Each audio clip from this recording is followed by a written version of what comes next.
Hello दोस्तों, मैं अपने एजुकेशन एक्सप्रेस क्लासेज में आप सभी का स्वागत करता हूं। आज हम लोग देखने वाले हैं 2017 के प्रथम पाली जितने भी मोस्ट इम्पॉर्टेंट प्रश्न हैं क्वेश्चन बैंक के, उतने हम सारे लेकर आ गए हैं। तो चलिए हम लोग क्लास को स्टार्ट करते हैं। पहले वीडियो को शेयर कीजिए और ज़्यादा से ज़्यादा शेयर कीजिए, ठीक है, और कमेंट करना ना भूलिए, ठीक है। चलिए क्लास को हम लोग स्टार्ट करते हैं, ठीक है। चलिए, पहला प्रश्न आपका बोल रहा है कि विद्युत धारा उत्पन्न करने की युक्ति को क्या कहते हैं। तो विद्युत धारा उत्पन्न करने की युक्ति को हम जनित्र कहते हैं। क्या कहते हैं बाबू? जनित्र कहते हैं, ठीक है। चलिए हम लोग दूसरे नंबर प्रश्न क्या बोल रहे हैं, ऊर्जा का एसआई मात्रक क्या होता है। तो आपको याद रखना है, ऊर्जा का एसआई मात्रक आपका जूल होता है। क्या होता है बाबू? ऊर्जा का एसआई मात्रक क्या होता है? जूल होता है, ठीक है। चलिए तीसरे नंबर प्रश्न को देखते हैं। तीसरा नंबर प्रश्न क्या बोल रहा है? तीसरा नंबर प्रश्न आपके है कि निम्न में से किसका अर्थ जल होता है। तो आपको याद रखना है कि अर्थ जल होता है आपका हाइड्रो का। हाइड्रो का अर्थ क्या होता है बाबू? जल होता है, ठीक है। चलिए हम लोग चौथा नंबर प्रश्न आपका बोल रहा है कि निर्वात में प्रकाश की चाल होती है। तो आपको याद रखना है, निर्वात में प्रकाश की चाल 3 × 10⁸ मीटर प्रति सेकेंड होती है। देखिए यहाँ पर ए नंबर प्रश्न में दिया है, ठीक है। चौथा का ए हो जाएगा। चलिए हम लोग 5वां नंबर प्रश्न को देखते हैं। 5वां नंबर प्रश्न बोल रहा है कि परावर्तन के नियम से निर्धारित होता है। तो आपको याद रखना है, परावर्तन के नियम से निर्धारित होता है यह कि परावर्तन कोण अपवर्तन कोण के बराबर होता है। देखिए यहाँ पर दिया है बी नंबर प्रश्न, ठीक है। 5 के हो जाएगा, बी हो जाएगा। चलिए हम लोग 6 नंबर प्रश्न देखते हैं। 6 नंबर प्रश्न क्या बोल रहा है, लेंस के मुख्य फोकस की संख्या कितनी होती है। तो आपको याद रखना है, लेंस पूछे या दर्पण में पूछे तो दोनों सॉरी लेंस में मुख्य फोकस की संख्या कितनी होती है बाबू? तो 2 होते हैं, ठीक है। चलिए हम लोग 7 नंबर प्रश्न देखते हैं। 7 नंबर प्रश्न क्या बोल रहा है?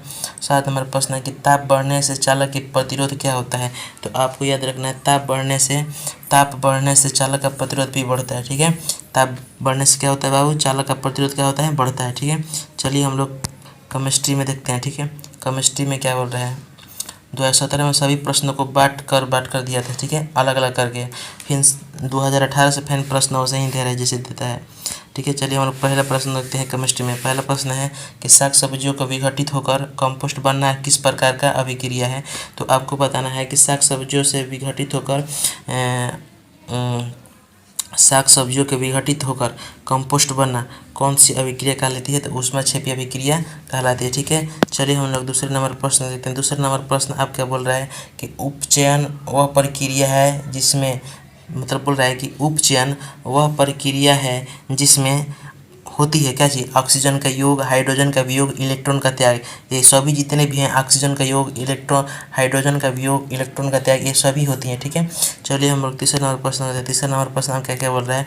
तीसरा नंबर प्रश्न है कि विद्युत अपघटन में इलेक्ट्रॉन मुक्त होता है। तो आपको याद रखना है कि विद्युत अपघटन में इलेक्ट्रॉन मुक्त होता है। तो आपको याद रखना है कैथोड पर। कहाँ होता है बाबू?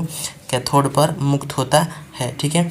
चलिए हम लोग चौथा नंबर प्रश्न आपका बोल रहा है, सक्रियता श्रेणी में सबसे अधिक क्रियाशील धातु है।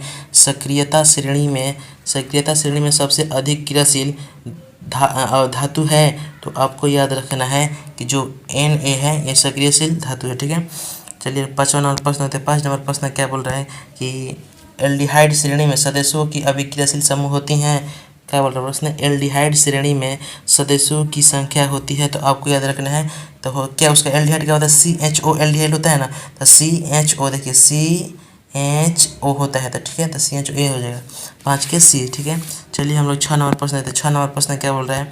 एल्काइन श्रेणी में सदस्यों का सामान्य सूत्र होता है। तो आपको याद रखना है, एल्काइन श्रेणी में सदस्यों की सामान्य सूत्र होता है आपका जो CnH2n-2 है, यही एल्काइन का सूत्र होता है, CnH2n-2, ठीक है। चलिए हम लोग 7 नंबर प्रश्न देखते हैं। 7 नंबर प्रश्न आपका क्या बोल रहा है? 1 पिकोमीटर बराबर होता है। तो आपको याद रखना है 1 पिकोमीटर बराबर 10⁻12 मीटर होता है। कितना होता है बाबू? 10⁻12 मीटर होता है, ठीक है। चलिए अब लोग हम बायोलॉजी में आ चुके हैं, ठीक है। बायोलॉजी में जितने प्रश्न हम लोग देखते हैं बायोलॉजी के, ठीक है। तो पहला प्रश्न है बायोलॉजी के कि निम्नलिखित में नर युग्म कौन है। तो आपको भैया बताना है कि निम्नलिखित में से नर युग्मक कौन है। तो जो शुक्राणु है क्या बाबू? ये नर युग्मक है, ठीक है। चलिए हम लोग दूसरा नंबर प्रश्न आपका क्या बोल रहा है? दूसरा नंबर प्रश्न है कि जिब्रेलिन है। आपको याद रखना जिब्रेलिन क्या है? तो आपको याद रखना जिबरेलिन एक हार्मोन है, ठीक है। जिबरेलिन क्या है बाबू? एक हार्मोन है, ठीक है। चलिए हम लोग तीसरा नंबर प्रश्न आपका बोल रहा है कि पादप में फ्लोएम उत्तरदायी होता है। तो आपको याद रखना है पादप में फ्लोएम उत्तरदायी किस में होता है बाबू? भोजन संवहन में होता है। किस में होता है? भोजन संवहन में होता है, ठीक है। चलिए हम लोग चौथे नंबर प्रश्न होता है। चौथा नंबर प्रश्न आपका क्या बोल रहा है? पत्तियों का मुरझाना किस हार्मोन के कारण होता है? तो आपको याद रखना है कि पत्तियों का मुरझाना एब्सिसिक अम्ल के कारण होता है। किसके कारण होता है?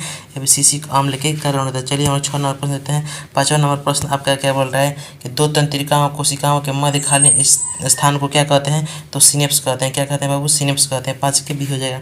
चलिए हम लोग 6 नंबर प्रश्न देते हैं। 6 नंबर प्रश्न क्या बोल रहा है कि अलैंगिक जनन मुकुलन द्वारा होता है। तो आपको याद रखना है अलैंगिक जनन किस में होता है बाबू? तो ईस्ट में होता है, ठीक है। ये क्वेश्चन प्रश्न हो चुका है, ठीक है। तो जितने भी प्रश्न थे 2017 के हम करा चुके हैं। और वीडियो अच्छा लगा हो तो ज़्यादा से ज़्यादा शेयर कीजिए और कमेंट करना नहीं भूलिए, ठीक है। सपोर्ट कीजिए। थैंक यू, धन्यवाद।